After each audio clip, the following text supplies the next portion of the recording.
이 믿음의 소망을 가진 자라는 제목으로 말씀을 나누려고 합니다. 베드로는 우리 예수 믿는 사람들을 가르쳐서 소망을 가진 사람들이라 이렇게 얘기를 합니다. 그래서 저는 오늘 왜 베드로가 우리 성도들을 가르쳐서 소망을 가진 자라 이렇게 불렀는지 그 말씀을 한번 드리려고 합니다. 베드로가 성도들한테 이 말씀을 기록할 때의 상황은 교인들이 가장 어려울 때입니다. 아주 큰 핍박을 받고 있을 때.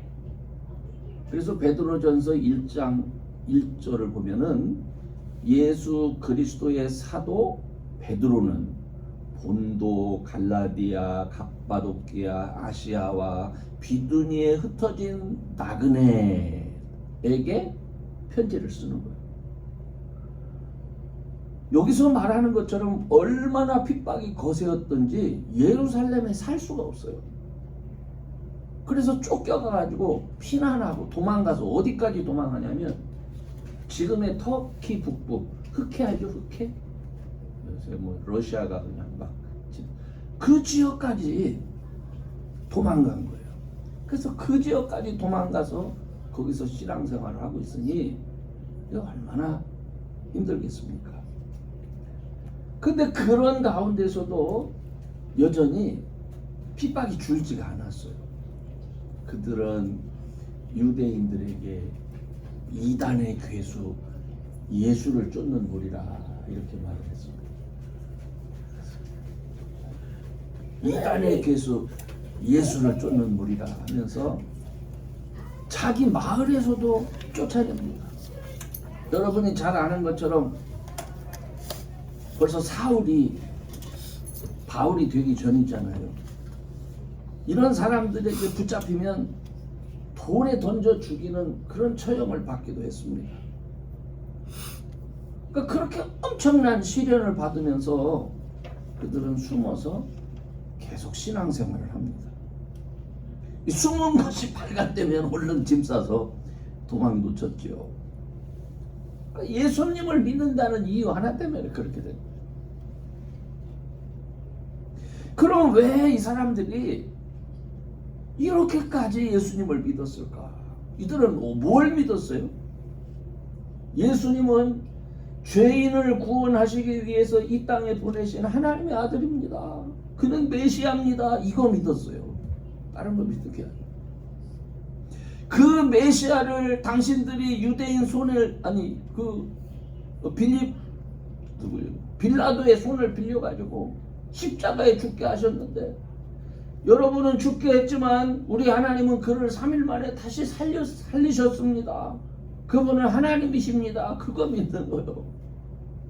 그래서 누구든지 그 부활하신 예수님을 믿으면 우리는 하나님의 자녀가 되어지고 우리의 사는 날 동안 하나님의 특별하신 은혜와 돌보심이 우리의 삶 가운데 있습니다. 이걸 믿은 거예요. 이걸 믿는 이 유대인들은 이걸 믿는 기독교인들을 굉장히 싫어했습니다.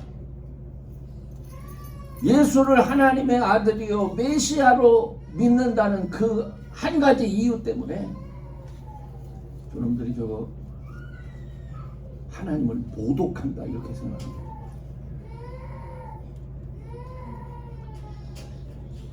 오늘날 우리가 읽고 있는 성경은요 그렇게 모질게 핍박을 받는 환경에서 예수님의 제자들과 성도들이 어떻게 그들의 믿음을 지켰는가 하는 것을 잘 가르쳐주고 있습니다. 놀라운 것은 그렇게 핍박을 받고 있는 상황인데 로마 황제의 그 집안까지, 그러니까 황제의 어머니 혹은 황제의 시스터 같은 누이동 이런 사람들이 예수를 믿어요. 이상하지 않습니까? 그래서 결국은 이 로마 황제가 기독교를 로마의 국교로 삼는데 사실은 그 황실 안의 여인들의 영향력을 무시할 수 없어요. 뭐 역사에는 그런 거는 얘기하지 않죠. 근데 그거 무시할 수 없습니다. 예수님을 믿기 때문에 황실의 여자들 중에도 목배임을 당하고 순교를 당한 사람이 있어요. 그러니까 카타콤에 가면 제가 그것을 옛날에 그 황실의 여자의 그 목배임 당한 그걸 제가 본 적이 있어요. 도대체 무엇이 그들로 하여금 그렇게 예수를 버리지 못하도록 했을까? 그거 우리가 알아야 된다. 그죠?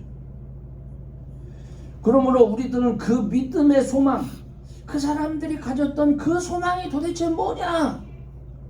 그것을 한번 살펴보면서 오늘날 또 우리들은 그 소망을 어떻게 가질 수 있을까? 이것을 오늘 말씀드리려고 하는 거예요.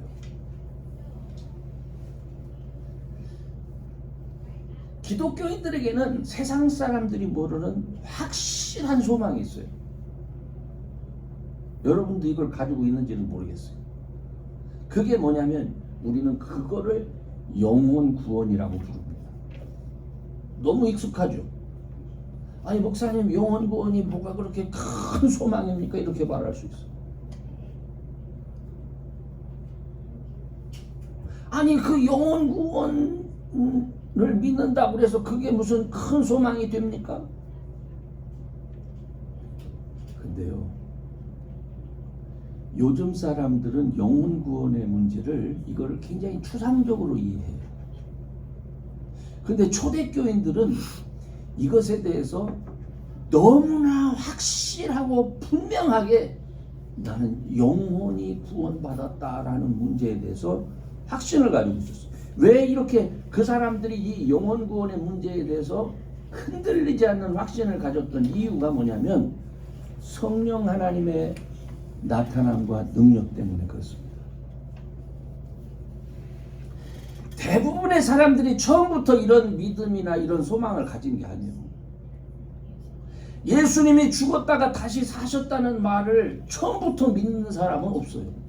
예수님의 지난주에 말씀드린 것처럼 예수님의 제자들도 그거 못 믿는 거예요. 그렇죠? 그런데 성도들이 예수님을 믿고 난 다음에 그들이 늘 주를 의지하면서 기도했을 거 아닙니까? 그죠? 그들이 믿음으로 사는 가운데서 그들이 예수님을 경험하는 거예요. 예수님을 경험한다는 것은 성령 하나님을 경험한다는 겁니다. 그렇기 때문에 성령 하나님을 경험하기 때문에 자기들의 삶 속에서 예수님이 다시 사셨다라고 하는 것이 증명되는 거예요. 그러니까 삶으로 말할 수가 있는 거예요. 내 삶 속에 하나님의 특별한 돌보심과 은혜가 있음을 자꾸 겪으니까. 그러니까 믿음이 요동치 않고 순교의 자리까지 이르를 수가 있었던 거죠.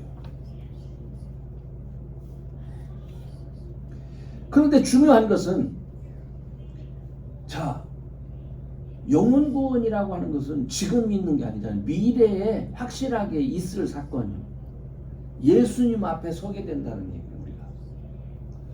그런데 아니 미래에 예수님 앞에 서게 된다면 그건 미래의 일인데 아니 그걸 믿는다고 지금 죽어? 지금이 얼마나 중요한데 그렇잖아요. 그래서 이 사람들은 내 영혼이 구원을 받았는가 하는 것을 어떻게 알았겠습니까? 조금 전에 말씀드린 대로 성령 하나님의 임재를 실제로 경험하는 거예요. 성령 충만을 통해서 또 예수의 이름을 통해서 주의 이름을 불러가면서 기도하는 중에 많은 기사와 이적이 실제로 자기들의 삶 속에 일어나는 것을 확인하는 겁니다. 그렇기 때문에 그들은 부활하신 예수님께서 승천하시면서 자기들에게 약속하신 성령 하나님을 우리에게 주셨는데 이 하나님이 우리가 믿을 때에 이 성령 하나님이 지금 역사하고 있음을 자기들의 눈으로 보면서 나는 주 예수의 날에, 그죠? 부활의 날에 난 주님 앞에 서게 될 것이다 라는 것까지 믿게 되는 거예요.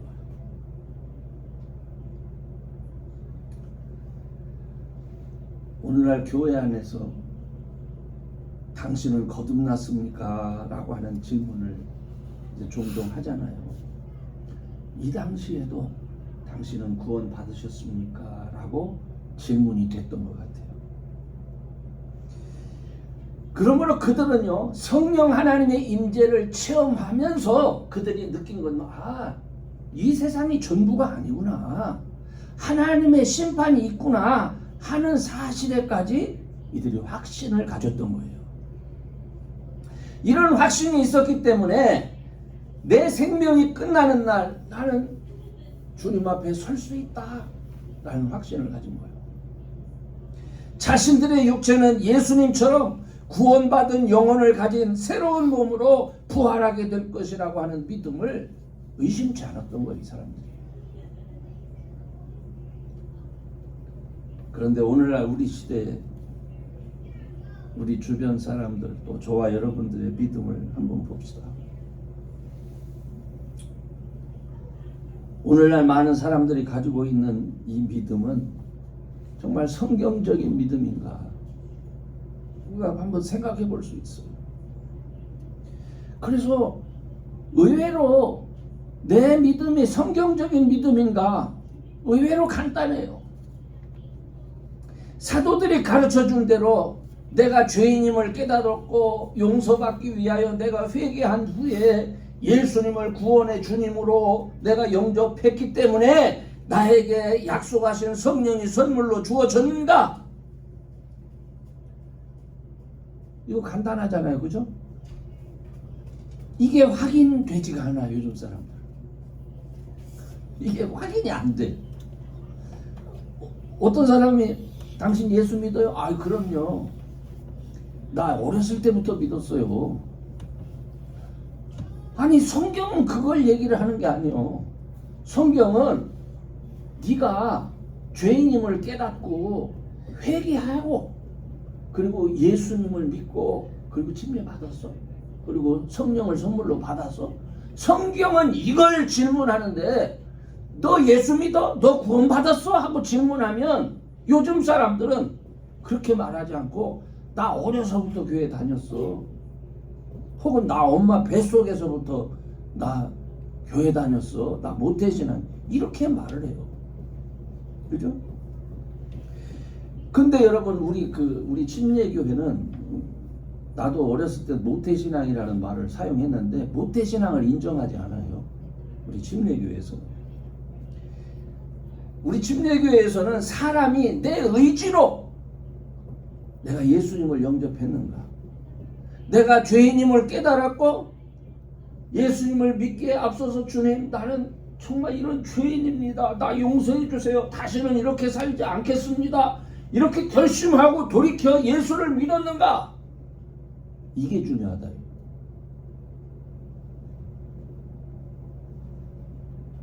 아무튼 문제는 뭡니까?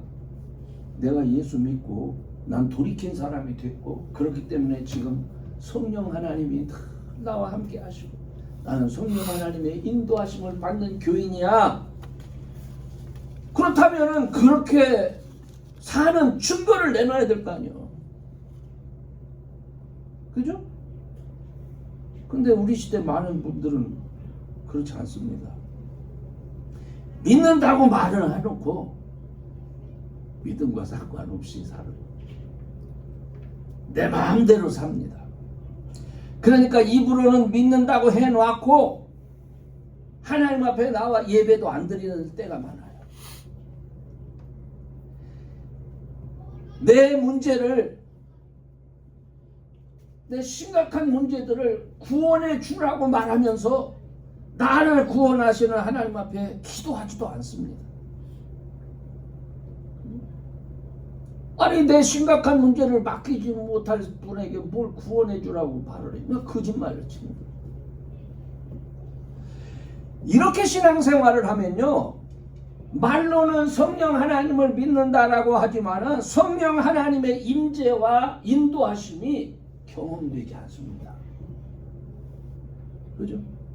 그분을 찾지도 않고 그분의 인도하심을 바라지도 않는데 그분이 인도하시는 걸 어떻게 알 수 있어요?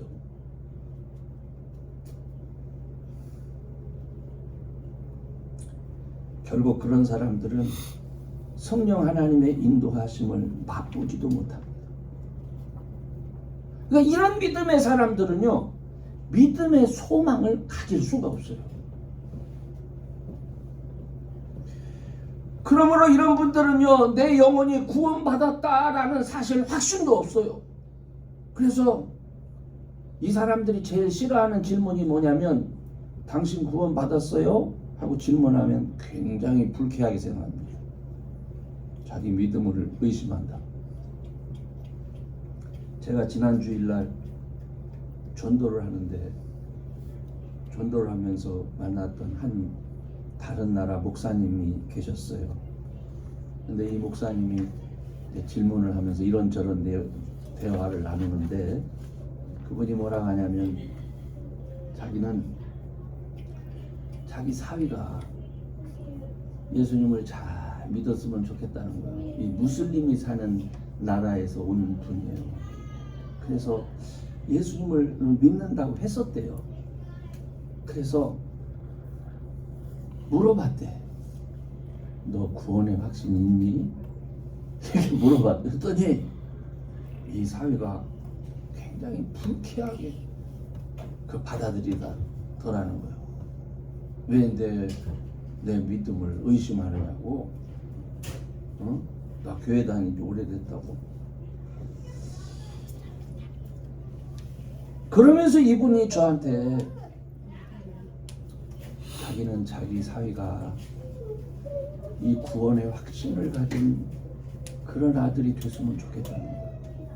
근데 자기가 봤을 때는 확신이 없다는 거예요. 저보고 너희 나라 사람들은 기도를 많이 하니까, 특별히 너는 목사니까 우리 사위를 위해서 새벽 기도 때마다 기도해달라고 그러더라고요.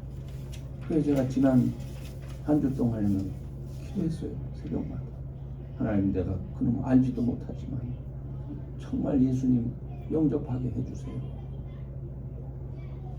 여러분, 믿는 사람이 예수님을 믿고 난 이후에 하나님의 특별한 돌보심의 은혜를 경험할 수 있어야 돼요. 그렇게 되면요, 내 삶 가운데 찾아온 놀라운 변화를 이거는 경험치 않을 수가 없는 거예요. 그래서 믿고 난 이후에 아무런 변화가 없다면 그가 입으로 어떤 말을 했다 할지라도 그런 소망을 갖지 않습니다. 그래서 그런 사람들은 늘 염려와 걱정으로 가득 차요. 어려서부터 교회를 다니며 믿는다고 여겼기 때문에, 교회에 출석하고 있기 때문에 그가 구원받은 것이라고 착각하고 있었는지도 모르겠어요. 근데 여러분, 내 영혼이 정말 구원받았나? 나는 그 구원의 증거로 성령 하나님의 인도하심을 경험하고 있는가? 내 삶의 열매를 통해서 하나님께서 나를 친히 자녀로 인정해 주신 증거가 이겁니다 라고 말할 수 있는가? 성령의 나타남과 능력이 경험되고 있는가? 이것을 여러분 점검해 보시기를 바랍니다. 아멘. 점검해 보시기를 바랍니다. 이 베드로가 말할 때 이 초대교회 성도들이 그렇게 흩어지면서까지 믿음을 지킬 수 있었던 이유는 성령 하나님이 나와 함께 하시고 부활의 날에, 주 예수의 날에 내가 그분 앞에 서게 된다는 확신이 있었기 때문에 그 핍박을 견딜 수가 있었던 거예요. 그래서 저는, 그렇다면 우리가 그런 사람이 되려면 그럼 어떻게 믿어야 됩니까? 그렇잖아요. 아니 목사님, 나 교회만 나오면 되는 줄 알고 지금 열심히 나오는데 목사님 그렇게 무책임한 소리 하면 어떻게 합니까? 이렇게 말할 수 있잖아요. 그죠? 이거 저절로 되는 게 아니에요, 여러분. 여러분, 우리가 육체를 가지고 살던 사람이 하나님 나라의 초청을 받고 이 땅에서부터 하나님 나라의 일을 경험하며 산다는 게 이거 쉬운 거 아닙니다. 그죠? 그런데 그 상상되지도 않는 일이 어떻게 경험될 수 있느냐? 여러분 한번 생각해 보세요. 예수님께서 우리와 똑같은 제자들을 부르셨어요. 택해 주셨어요. 그리고 나서 이 제자들을 훈련을 시켜요. 어떻게 훈련을 시킵니까? 예수님이 그들을 모아놓고 그들에게 귀신을 내어 쫓는 권세, 병 고치는 능력, 그리고 주시면서 야 너희들 나가서 하나님 나라 전파해. 주의 나라가 맞다. 그리고 나가서 전파해. 뭘 갖고 전파해요? 귀신을 내어 쫓고 병 고치는 은사를 나타내라는 거예요. 이 사람들이 해봤어요? 안 해봤어요? 예수님이 제자들을 뽑아서 기도하고 파송시킬 때 이 제자들이 옛날부터 그 일을 했던 사람이 안 했던 사람들이요. 안 했던 사람이잖아요. 근데 예수님이 나가라고 하니까 처음에는 어떻게 했어요? 사람이요. 저 같은 사람은 안 해본 거 하라고 하면 정말 하기 싫어요. 못해요. 거의 못해. 저는 훈련이 필요해. 몇 번 해봐야 돼. 네. 제자들도 그랬을 거예요. 근데 이 사람들이 나가서 하는 거예요.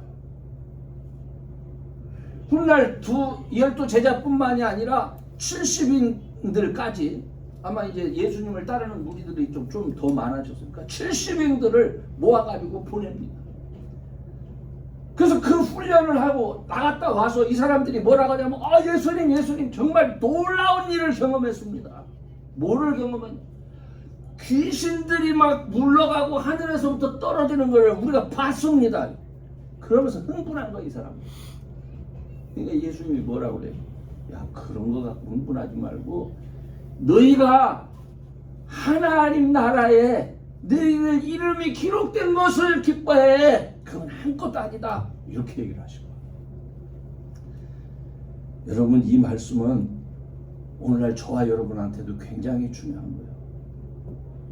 예수님은 우리가 당신을 믿고 우리가 하나님의 자녀가 되는 것을 정말 기뻐하시는 분이요. 그렇기 때문에 여러분 때때로 우리가 하나님의 자녀라면 예수를 믿는 사람이라면 우리 앞에 주어진 많은 문제들이 있을 때 주님이 뭘 원하실까요? 염려해. 쎄라 빠지게 밤새도록 잠도 자지 말고 근심하면서 네가 네 힘으로 한번 풀어봐. 예수님이 그렇게 하실까요?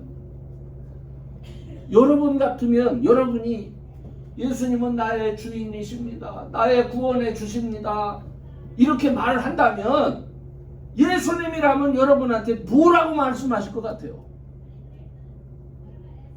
너 나를 구원해 주라고 그러면서 왜 나 찾지도 않냐? 그리고 왜 나도 나한테 구하지도 않니? 이렇게 안 하시겠어요? 저는 그런 생각을 하면서 그래 맞아. 우리의 삶에 문제가 있을 때에 우리가 믿음의 소망, 영혼구원이라고 하는 저 미래적인 어떤 일을 우리가 믿고 소망 가지고 살려면 당장 지금에서부터 나의 삶 가운데 일어나는 문제를 어떻게 할 줄 알아야 돼? 주님을 이름을 부르며 맡길 줄 알아야 돼요. 아멘? 의지할 줄 알아야 돼요. 그러면 그걸 의지하고 맡길 때에 그 문제가 어떻게 주의 은혜로 생각지도 않게 해결되고 풀리고 하는 것을 경험해요. 그러다가 주님 내가 이것까지는 안 돼. 저는 지금 제가 솔직히 이런 표현이 어떨지 나이도 솔찬이고 없거든요. 어떤 때는 잘 안 들리기도 하거든요. 몸도 그렇거든요. 주님 나 건강하게 해주세요. 나 건강하게 해주세요. 잘 섬기고 정말 주의 백성답게 살게 해주세요. 이게 기도할 문제입니까? 안 할 문제입니까? 그냥 이대로 살다 죽을 거요. 그건 세상 사람들이 그러는 거고, 그거 기도할 문제인 거요. 그러니까 예수 믿는 사람들이 모여서 함께 기도하고 사는 날 동안 주의 능력으로 강건하게 살고, 이게 다 기도할 문제예요.